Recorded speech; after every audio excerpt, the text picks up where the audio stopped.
હાલો મિત્રો, જય માતાજી. નવા સ્ટોરી વિડીયોમાં તમારું સ્વાગત છે. પ્રાચીન સમયમાં એક નાનું ગામ હતું. એ ગામમાં ભક્તિભાવથી ભરેલું એક દંપતી રહેતું હતું. તેઓ ખૂબ ગરીબ હતા પણ હૃદયથી ધનિક હતા. ઘરમાં રોજ સાંજે દીવો પ્રગટતો, ભગવાનનું નામ લેવાતું અને આંગણે તુલસીનો વાવો હતો.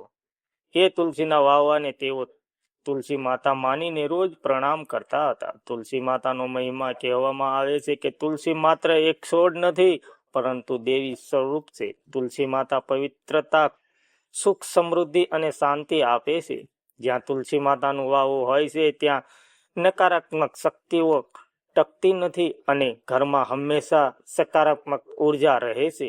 એક દિવસ ગામમાં એક સાધુ આવ્યા. તેમણે લોકોને કહ્યું કે જે કોઈ ભક્તિપૂર્વક તુલસી માતાનું વ્રત કરે છે તેને જીવનમાં સુખ, સંતાન અને સમૃદ્ધિ મળે છે. ગરીબ દંપતીએ એ વાત સાંભળી અને નક્કી કર્યું કે અમે પણ તુલસી માતાનું વ્રત કરીશું.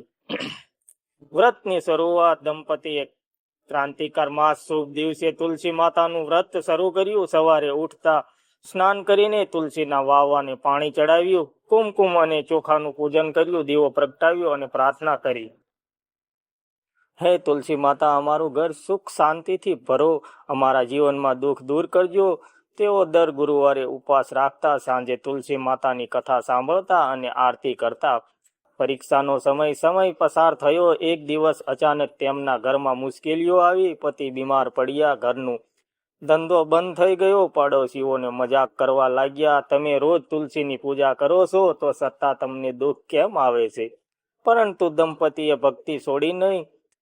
તેઓએ વિશ્વાસ રાખ્યો કે તુલસી માતા અમારી પરીક્ષા લઈ રહ્યા છે. એક રાત્રે પત્નીને સપનું આવ્યું. સપનામાં તુલસી માતા પ્રગટ થયા અને બોલ્યા, બેટી, તારી ભક્તિથી હું પ્રસન્ન છું. આ બધું તારી પરીક્ષા હતી. આવતીકાલથી તારા જીવનમાં સુખ આવશે. ઉપા વર્ષી સવારે પતિની તબિયત સુધારવામાં લાગી. થોડા દિવસોમાં તેને સારો રોજગાર મળ્યો. ઘરમાં સમૃદ્ધિ આવવા લાગી. પાડોશીઓ આશ્ચર્યચકિત થઈ ગયા. દંપતીએ સૌને કહ્યું કે આ બધું તુલસી માતાની કૃપા છે.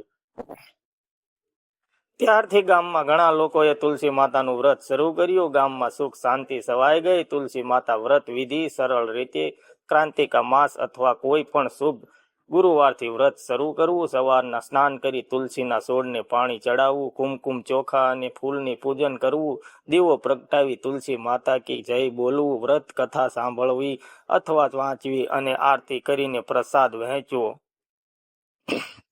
જે ભક્તિ અને વિશ્વાસથી તુલસી માતાનું વ્રત કરે છે તેના ઘરમાં સુખ, શાંતિ અને સમૃદ્ધિ આવે છે. પરંતુ સાચી ભક્તિ એ જ કે દુઃખમાં પણ વિશ્વાસ ન છોડવો. જય તુલસી માતા.